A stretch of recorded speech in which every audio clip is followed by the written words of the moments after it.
downtown San Diego at Bear Public CrossFit, and yeah, let's go. Looking both ways. We're gonna try to do this safely and effectively. But this is the birthplace of the My New Normal podcast. I've been fortunate enough to work with a lot of adaptive athletes. Ally Armstrong is to be one of them. We can go this way. Yep. I like it. You do that right away. That's awesome. Well, if you guys will see Ally, while those watching, see Ally in the workout we just did. She was like a cheetah, super consistent with her power output. And really stoked to have you in classes now. Yeah. And for those of you that have listened to our first few episodes, you probably know what my spirit animal is. You might not. Mine is a polar bear. Oh, really? Big and white and cuddly, but also vicious. Jam, man behind the camera. What Jam would you say? It would be Jelly, my puppy. Jelly. Oh. Jam and Jelly. Yeah. Do you have any animals? My parents have a lab. Okay. So he's my guy back home. And so where's home for you? Lehigh Valley and Lehigh Valley, Pennsylvania. Okay. PA girl. And you just moved here, right? I did a month ago. Congrats to San Diego. And do you know anyone here? So I met some people back when I came in April, but other than that, I really didn't know more than 5 people. Nice. So That clean is slate. very brave. Yeah. So stoked. Yeah. I went to Villanova, Oh. Pennsylvania. So I'm very familiar with the Lehigh Valley. Yes. Beautiful. I know. Beautiful area. I know. It's very different than here. It's its own kind of beauty. But San Diego's.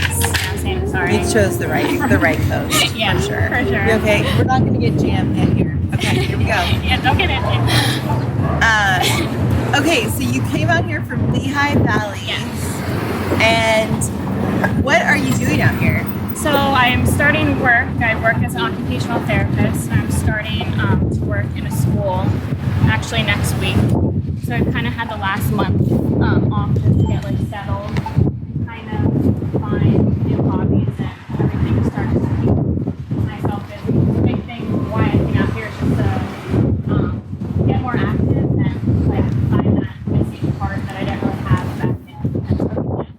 So, are you in terms of adaptive duties or just you want to be in a more active culture? I think more in an active culture, but I think what's special about San Diego is that they do have such a strong adaptive community, and a lot of people are out here that are in the same kind of shoes or wheels as I am. So it's nice to have that as a resource. Yeah. What did you like to do when you were back in the Valley? What kinds of training did you do? So I was lucky to meet a coworker of mine who was really big into the CrossFit world, and she was the one who introduced me to CrossFit. So that kind of pushed me to go find a gym. Okay. With supportive trainers, and that's how I got into the whole adaptive athlete world. Okay. Yeah. And what did you think about? Okay, so you're doing CrossFit a little bit. And have you done any adaptive sports yet? Yeah, I did. Snow sports? Yeah, I did sled hockey back at home. What? That's awesome. Yeah, I did that Oh my for a God. little bit. I gotta do that. It was very fun.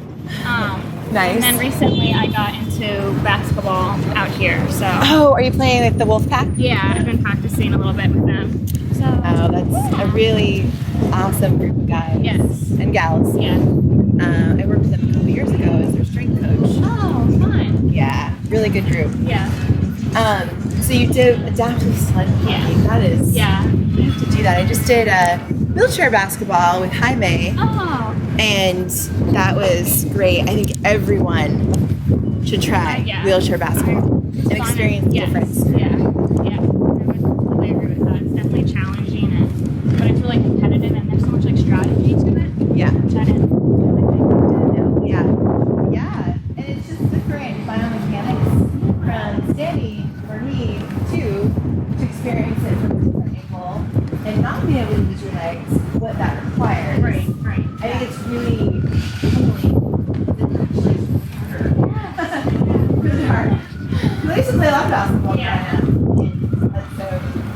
perspective shift for me. Okay, so you're out here, now you're involved in CrossFit. There are some good wheel communities out here, adaptive communities. But had you ever heard of the term adaptive before? No, not really. No. No? Did you? Before I came out here, I never heard of it. What is a typical label that you've heard? I think just like somebody, he has a disability, that she's going to the gym, or the girl in the wheelchair, or the handicapped girl. Like that's what I was always. Even when I was at school, that's what it was termed. It was never termed she's an adaptive athlete, or it's always the person, like the girl with the wheelchair. And we're gonna go over.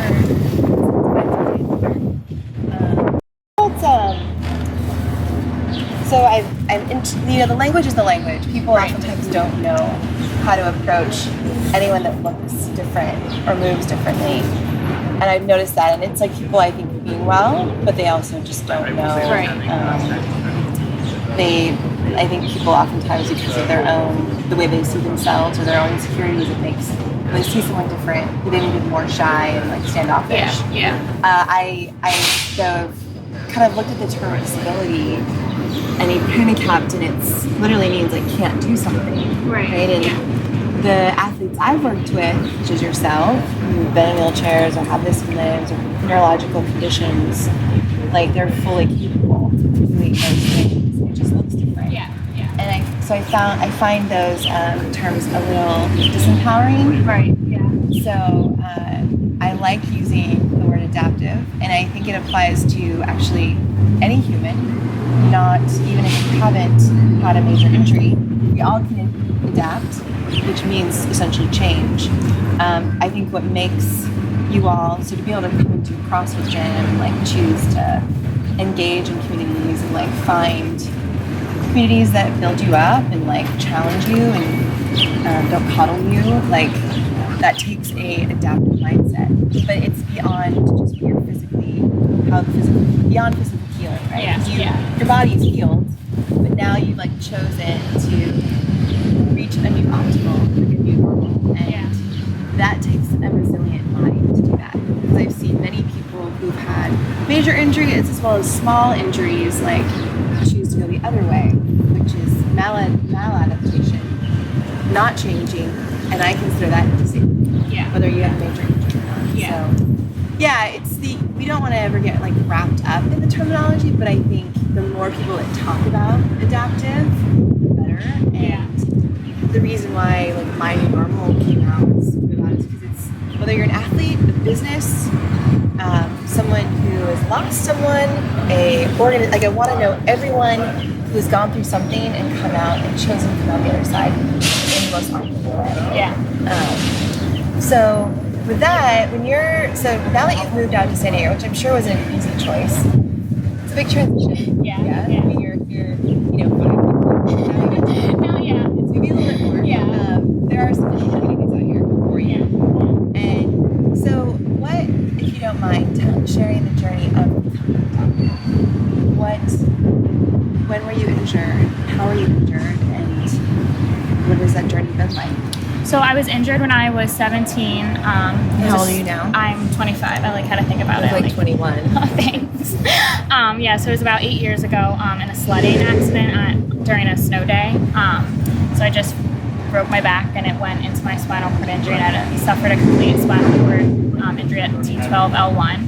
And I really a lot of people I've met since then have gone through depression or anger, and I if my mom was here, she would totally back me up, saying I really never went through that. I never really had a downfall, I guess you could say. I truly think this was meant to be for me, and this was kind of my faith, I think, really helped that, and this is God working through me, and just so I think that's what got me through it. And I don't think I'll ever truly know this, but it's something I've learned to cope with each day, and of course some days are better than others, but and I've kind of I just wanted to get on with my life. I was 17. I'm I deserve to go to college. I deserve to make something out of myself, have a good career.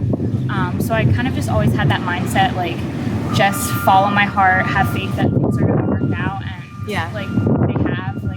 I think if you would have told me when I was 17, you're going to be in San Diego, like I would have been like, okay, like, yeah, I will. I'm not going to sit in this hospital bed and like become this real handicapped person that the world has made this out, like made us out to be. Like you're less than capable now. Right. So you're 17 in Lehigh Valley, right? So what was your life? Did you have a strong family and support around you before your injury? Yeah, I did. I was like a soccer player in high school, and I had a lot of friends, and they were really great, and my family was really strong. And I do think that once the accident came, we did get a lot closer. And it was just kind of one of those, you hear stories of people getting in car accidents, or you lose something and change in the blink of the eye, and like it just happened to our typical, we had a normal family, and it really just changed, and I think it just brought us all closer, and my community is pretty small, so it was just like everyone knew my story, and it kind of just was like, we need to stick together, and I was really fortunate to have like such a strong base of support. Were you in a church then too? Yeah, my mom is really, her faith is really strong, so and I was 17, so it wasn't like church was my whole life, but I think when something like that happens, it really can change how you feel about everything, and so that it just, if I didn't have my faith, I wouldn't be here. I'd probably be back in PA and in my comfort zone. And, so you don't strike me as someone who ever really lived in comfort zone, which is awesome. Yeah. And so these traits, what's interesting is people I'm interviewing, this has come up a lot, is that pre-injury, what your life was like, who you chose to hang around with. Obviously you're young, so you have your family, but even you still can choose your friends, right? And you were in sports, and so right after the injury happened, was it that same moment you woke up, or was it the day after where you were just like, okay, let's do this, what's next? Like, what was that?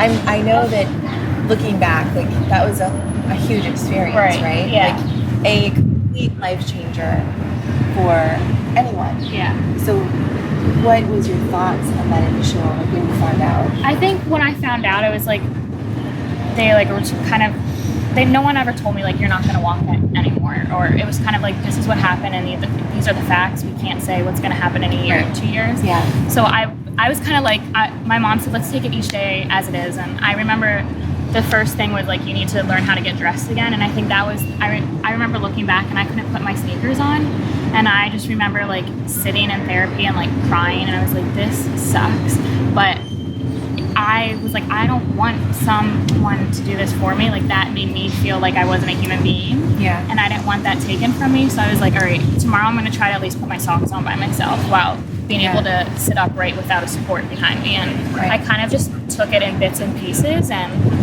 that kind of helped me out. And just knowing like, anybody, you're going to have challenges along the way, and you have to tell yourself that like, it's not going to be smooth sailing. And but I was like 17, I'm like, I want to wear jeans, and like I was like, I gotta get back to school, like I want to go to the football games, like what I was just trying to like, gotta get out of this hospital, gotta like keep moving forward. So when did Helen take you to your shoes on? Probably 2 weeks with sneakers, and then like just trying to get sandals on was different because your feet just don't, it's just weird when you're like so used to everything being instinct. Now it's like my toes are curling under, like this is not what the heck. So and how long did it take you to your jeans on? About I would say probably close to a month.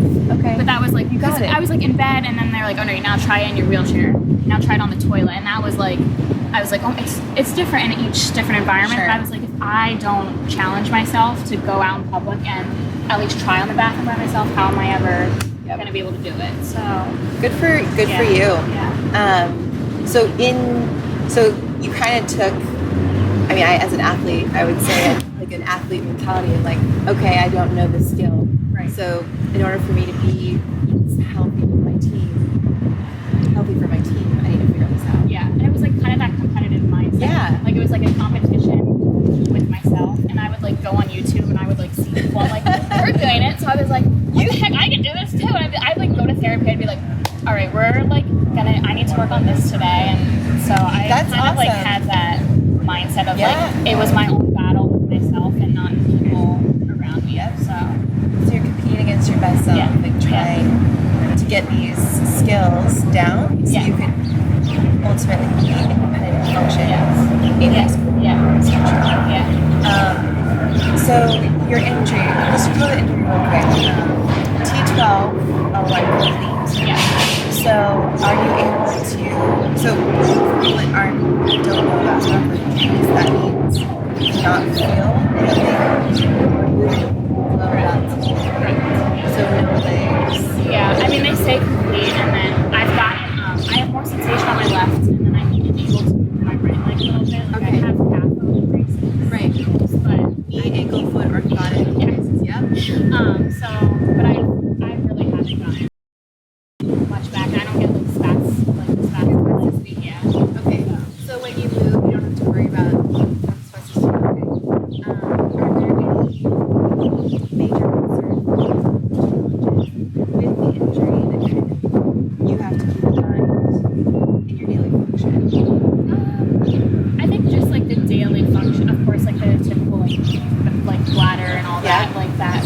But I've been really lucky not to have too many issues. Do you have to go on a program? Yeah, like I do. Like bladder, I have to do like the catheters. And, so I kind of, depending how much I drink, I kind of go off of that. And I can feel when I have to go to the bathroom. Yeah. Okay. So I'm able to use like my abstinence, but I also use catheters just to be on the safe side. You don't want your bladder to get too full. Yeah, that's those challenges. I know. And it's like Anybody in a wheelchair, anyone has tell someone who's in your situation. These are fun to share. You hold these vulnerabilities back. It's just part of my life now. right. And I think people look at people and it's like, okay, you can't walk, and it's like now I can't easily like go and sit on the couch. I mean, I can. It's just not like I can't go up and hug someone I missed, or like run into the beach anymore, or like if I have to go to the bathroom, it's like I have to go then. Like it's not. Right. I don't have the kind of relaxed like mentality. Like I just can't. Like it's just something I have to deal with, and I think sometimes it is. It's like wow, I'm 25 and I'm doing all these things. Like, but it's again, it's kind of like you have to swallow your pride, and if you want to live the life that you dreamed, you have like sometimes it just sucks. You gotta do it. So. Well, I think that's really important for people to hear, whether you've had a major injury or not, is there's all of us have things that our daily life we do. I'm a mother. I have new priorities now, really, and I am taking care of this little one. So my world has changed completely, and there's a sense of freedom that I don't feel like I have a lot of the time. Yeah. But that's really just my mind. Right. Like I can change that. Yeah.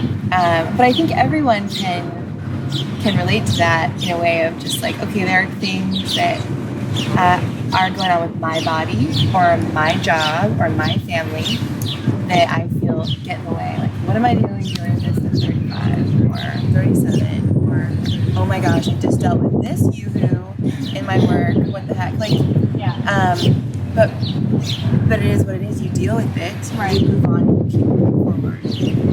So for you, I think really anybody who's out there listening, whether they're a leader, a business leader, an adaptive athlete themselves, someone who has a minor injury, it's like you work through it and you move on. Right. And you just accept where you're at. Right. Because everyone has their challenge, and I think that's what holds people back, though. Is that, woe is me, I can't do this.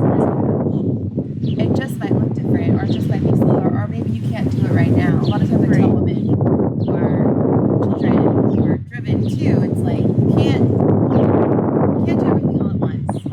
You can't do everything. Right. Just and that I mean, the same with you. It's like, well, there are things that you're just not able to do right now, but you'll be able to do everything you want to do. Yeah, not at once, and I think too, like just like talking about it, like like such good medicine, and like kind of knowing like some things just like are out of my control, and like just kind of refocusing my mindset. And again, like, if something comes up, like it's just like, oh my god, like but you just have to like laugh and kind of like move forward from it. And again, like you said, like just doing things in a different manner. Like I think laughing at yourself is a beautiful nugget. Yeah. I've to not take yourself so seriously Right. or life, because I have definitely been in situations where I'm like, my life feels over. I've taken it so seriously. I've been in phases where I've been so hard on myself. And literally, that's when I have to have friends around me who make me laugh. Yeah. And I've learned now, just over time, like the beauty of really like not taking yourself seriously. I've dropped F-bombs in front of like CEOs before, and just like, well, that's just I know. me. Or then I'll be like wheeling, and like there'll be times like with my roommate, we'll like fall out of our chairs, like we'll hit a curb or something, and I'm like, people are like, oh my god, and it's like you, and in the moment you're like, like shit, like what is going on? And then it's like, you know what, like such is life. Like Yes. things happen, and Yep. and I think too, like our perspective, like our perceptions of things are so different than how people see us, and for me that's something I struggle with, like trying to be perfect and trying to please everybody, and like, am I good enough for them? Am I disappointing them? And it's like, I think we have to know that we are, and like kind of just accepting that we are, and people usually aren't critique. I think we're our own hardest critics. Sure. So knowing that people aren't staring at your every move or being so critical, and I think that negative energy, like if they are, that's something I've learned to like, I have to push out, and like I'm really trying to learn that like when people care, will truly accept you and support you, and Oh yeah. kind of just Well, so actually, in the interview with Jaime, he said a really good thing. Like when you start smiling at the world, you realize the world will smile back. yeah. And we are harder on ourselves typically, and that's sometimes not a bad thing to kind of keep pushing forward. But unless it starts to take up power over your mind and like Right. positivity and like looking at things as growth. So if you can laugh at yourself constantly, that's a really good coping mechanism for trying to be too perfect. Yeah. Yeah. It's like laugh it off. This is just me, and I have, that's something I have to remind myself of too. So those are really good nuggets though for people listening. Like understand, not take yourself too seriously, and then there's always tomorrow, right? Well, I shouldn't say always for a lot of people, but potentially there's hope for tomorrow. Right? Tomorrow is a better day, and that you can just keep moving forward. And I think if you One have that step at a mindset, time. it helps with where you are now. Like Yes. knowing that, like having that hope and faith that tomorrow will be better, and kind of like, okay, I can like be where I am today, and like have a good mindset, and be more like mentally, emotionally, and like spiritually prepared for what tomorrow's gonna bring. So the other thing you mentioned pre-injury was having a faith, right? And faith in God is something that just faith in something bigger than yourself, but also believer, like how important that is getting Yeah. through hard times.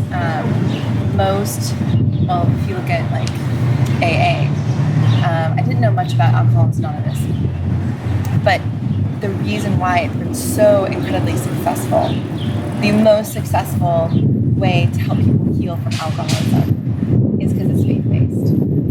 That's why. Yeah. Like people start to believe in something bigger than themselves. Yeah. And start to forgive themselves. And I thought there's so many, therapies, rehab clinics, addiction clinics. I mean, I was in an eating disorder outreach clinic, and not once was God mentioned. Yeah. Right? But like that was the one thing I always hang my hat on is I have Him through my life that keeps me going. So how has faith been an integral part of your life now post-injury? I think just because I think what faith is like believing in something that's bigger than yourself, but like what you can't see, and it's never defined. So I think that is just finding comfort that like no matter what you choose, if you know that you have God or Jesus, that He's with you, that it's gonna be fine.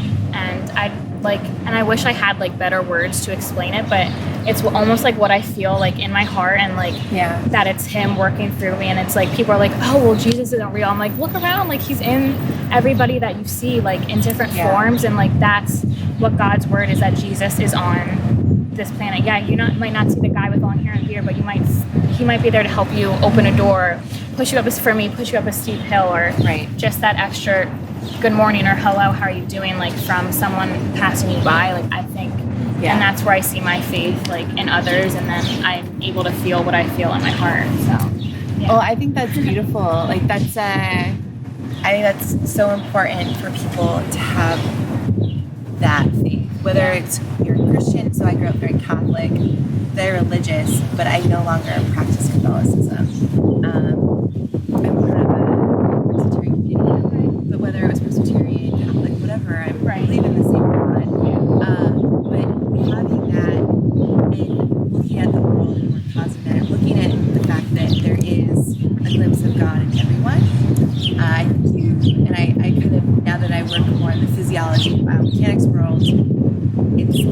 soul-based feeling. Like Yeah. it is when you can literally pray, meditate, whatever, be alone with yourself and be in quiet.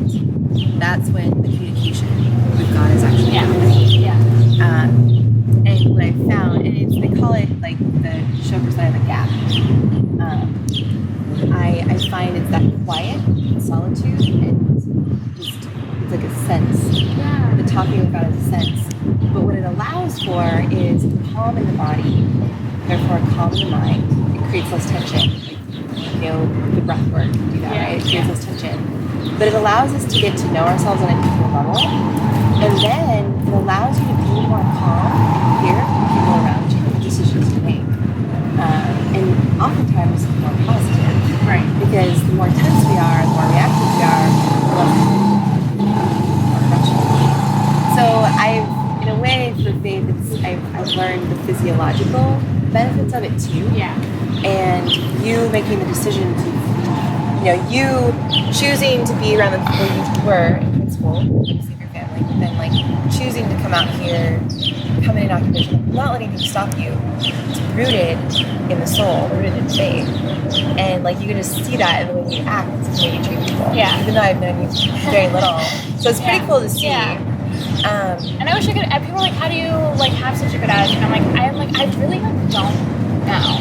Like I'm like, I just like a sense of like, right, it's in my soul. I just feel it in my body, and like, I think the best way to explain that is just to like pour out my energy and like let it go out into the universe and kind of like be a good person and be positive and like always have a smile on, and like that's kind of how I explain how I just do things. Well, again, you're tapping into what it makes up being a resilient person, right? Yeah. So resilience is overcoming adversity. So how do people do it? Like everyone has gone through an injury or major change, right? There's a spectrum. There's the adaptation end, there's the maladaptation, and there's kind of the in-between. So you've chosen to use your faith, be positive, give more to others, right? Focus on the good, keep pushing onward as your way to completely adapt. Or you could have been right in the middle, like, F it, like, I'm okay, I mean, I'm strong, I'm fit, but like, this is it, Or you could have chosen to go down the other path of self-destruction. And so, those things, like having a faith, having a good core group, and finding adaptive communities, moving to a place that makes you happy and challenges you and makes you live outside your comfort zone, choosing to look at the positive, see Jesus Christ in everyone, like all of those things are like traits that make up you as an adaptive human. And then anyone listening, if they feel they're in a place of more on the adaptation journey, should consider those things to kind of adopt. Like my father was really good about, so my dad was a Catholic priest, and now he's not a good priest, apparently. But he was a father and a husband. My mother passed when I was young, and he chose to become a priest. He wanted to make a difference. He wanted to change the priesthood needed. And he very much was. And one of the things he would say is if you saw someone that you really admired, to take a trait that they had and like make it part of your life. That's what it takes. And so he taught me that like in sports, like if you like the way this picture, like she practiced so diligently every day. And she said these 5 positive things to herself before a game. Like, you do that too then. You start doing that same thing. Start saying positive things to yourself. Start practicing the way she is, because that makes you happy. So, for those listening, potentially like take those things, make you resilient who you are, and make those a part of your life. It's a choice. So my next question for you would be, what if you were to give someone advice in your shoes? Kind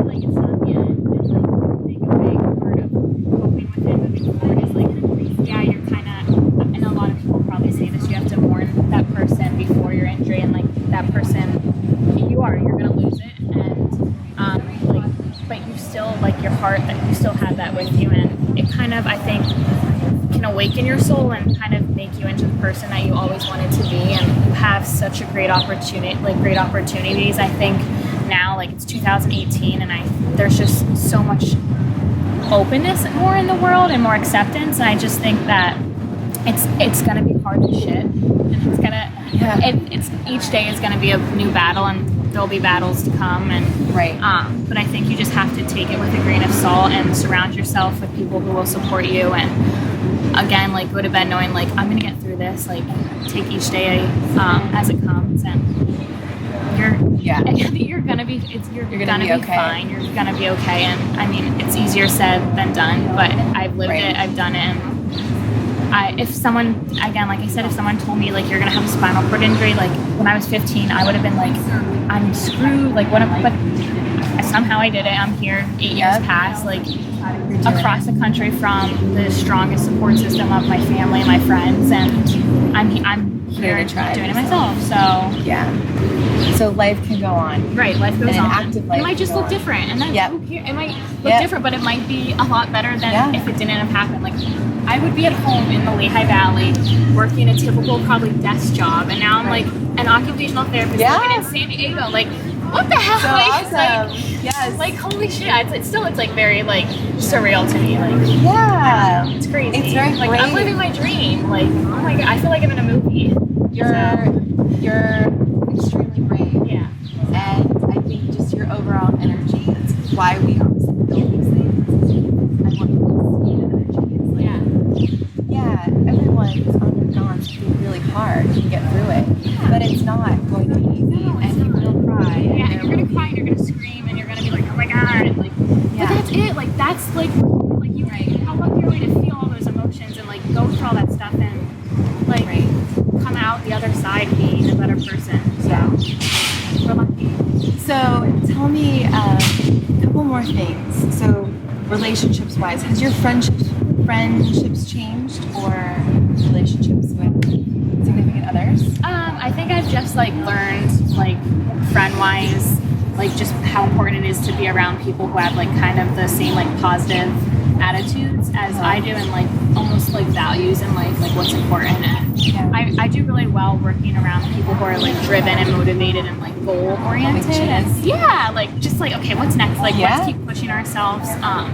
But I also like people who have different perspectives of me to kind of, how can I grow as a person? Because, again, I don't like to just be in this, like, mold. Like, I like challenging myself. And then I guess in, like, more, like, what did you say? Significant others. Just, like, finding someone that is, like, accepting of you. And I think I struggle with the whole, like, vulnerability, like, again, like, telling myself, like, okay, it's okay that you can't walk or, like, take the stairs, but finding someone that's like, oh my god, just, like, let's go, like, I'll pick you up. Or finding someone that's like, Ally, we'll figure out a way to do this, like, that. In the past couple of months, I've really seen how important that is, and I'm really lucky to have that kind of energy around me. And I think it's good. Opened my eyes to what I deserve. It doesn't change, right? Right, Whether you're injured, and you've gotten past your injury, whether you're in a chair or you're standing, like, you deserve. I'm still human. I still have that, like, and I'm like, at the end of the day, I'm like, I know I'm a great person. Like, I deserve someone who, like, sees that in me and, like, wants the best for me too. And it's good to have that. Good. Well, I'm excited for you to listen to this. So explain, this is the last one. So explain what your normal looks like. Maybe a little bit of the feel. So, for example, like, what on a daily basis, like, I know you're going to be starting work here pretty soon. Oh my gosh. But explain what a day right now in San Diego looks like, from when the moment you wake up, time period it takes to get ready, to whatever. Okay. Well, it depends. Like, all right. So right now, moving has been, like, crazy. Like, I'm, like, still not settled. I don't have a dining room table. My clothes are still in boxes, but I have a bed. I purchased. Good. I didn't tell my parents this if they hear this. I splurged on, like, a beautiful bed, so I'm like, good. That's been, like, huge. So, but, like, getting up, I get up, like, honestly, probably I wake up at, like, 7 to 8, and I'm, like, ready to go. I'll have breakfast, do my whole, like, morning routine, and then I might, like, get into the What is your morning routine? Breakfast, about nail stuff, Okay. brush my teeth, all that. Kind of get my hair under control. And then Hair is a big deal. I never get my nails. I know. I'm just like whatever. And then I kind of get in the rabbit hole of like Facebook, YouTube videos. My mom, we do I bought a book. She has like this daily devotional Nice. book, so I try to do that in the morning. Very cool. And then recently I've been like, I don't even know if things come up like furniture wise or like going out to get food. Yeah. Kind of that, getting a workout in. I have a new apartment with my roommate Meg. Good. So that's good. And just, I feel like mentally just like car insurance and like You're bank doing all stuff, the like things. all like that. So each day I'm like, oh shoot, I have to get a bank statement for work. And Your life is running errands right now. it's just running errands and kind of like getting lost in San Diego. Now you have your own car here. Yeah. Okay. And is it a sick adaptive car? Yeah, just like Cool. So Nice. that will be my next big purchase. Yeah. Getting a new car. Tell your in a Mercedes Benz. That's why I'm like, oh, BMW. I'm like Range Yes. Rover is my dream job. Oh, there or you dream go. job, dream Okay. car, so. And where are you going to be in OT yet? I'm actually driving a little bit. I'm in a charter school. Okay, So, very cool. Yeah, I'm excited because I've always been in like a medical. I love neuro in a medical-based setting, but I've just realistically like all the physical stuff. You know, I'm just like I don't want to be ruining my shoulders and. Sure. So I'm really passionate about mental health, but I want to try school. So I'm going to see if I like the school and then hopefully do mental health per diem. Because I love like TBI and behavioral. Well, with your positive outlook and what you just talked about, it would be much needed. Yeah. Really, in a mental health of setting for children, whether it's adults or children, like you really have to walk the talk. Yeah. So that's awesome. Yeah. Okay, so where can people find you online? On Instagram? Yeah, what's your Instagram handle? Oh my god, everyone always asks me in LA, they're like, what's your... We'll post together too in the show notes. It's Al Strong, A-L Strong with 2 G's. 2 G's, okay. We'll put it in the show notes. Okay. And then Facebook? Just Ally Armstrong. Ally Armstrong? Yeah. And then are you open to email? Yes. People already email you? What's your email? It's A-L Armstrong 01 at Gmail. Okay. Awesome. Well, we are honored. Oh, thank you. No, Mighty thank Normal you. Podcast to have you on Thank you so much. on the podcast, but also just part of our adaptive training conditioning community. You really added a ton to it. I'm excited. Well, thank you. You're welcome. Good work. Yay. All right. Thank you. Good to go. Yay.